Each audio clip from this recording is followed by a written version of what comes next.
افغانستان سے امریکی انخلا کو سراہتے ہوئے طالبان نے تو اسے کسی دوسرے حملہ آور کے لیے ایک سبق قرار دیا ہے۔ ساتھ ہی وہ یہ خدشہ بھی دور کرنے کی کوشش کر رہے ہیں کہ ان کا رویہ ماضی کی طرح سخت ہوگا۔ طالبان کے ترجمان ذبیح اللہ مجاہد نے جنگجوؤں پر زور دیا ہے کہ وہ عوام کی جانب نرمی کا مظاہرہ کریں۔ تو آئیے جانتے ہیں کہ افغانستان میں عام شہری جنگ کے اختتام پر کیا کہہ رہے ہیں۔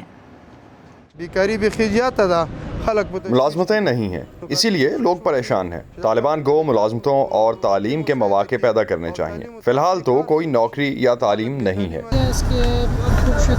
یہ اچھا ہے کہ امریکی ملک سے چلے گئے۔ افغانوں کو بات چیت کے ذریعے سمجھوتا کرنے دینا چاہیے کہ وہ کیسی حکومت بنانا چاہتے ہیں، ایسی حکومت جس میں سب شامل ہوں اور تمام افغانستان کے لیے قابل قبول ہو، جو نہ تو کسی بھی ملک کے ذریعے زیر اثر ہو اور نہ ہی کوئی غیر ملک اس پر کچھ بھی مسلط کرے۔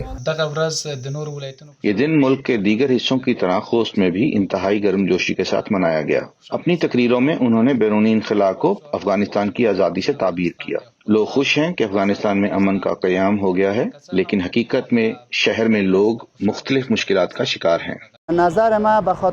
میری رائے میں امریکی افواج کا افغانستان سے انخلا قابل قبول نہیں۔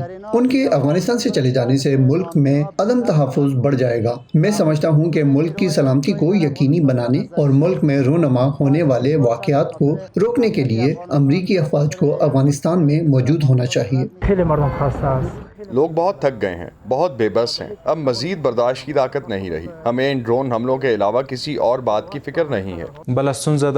کاروبار بہت زیادہ متاثر ہوا ہے۔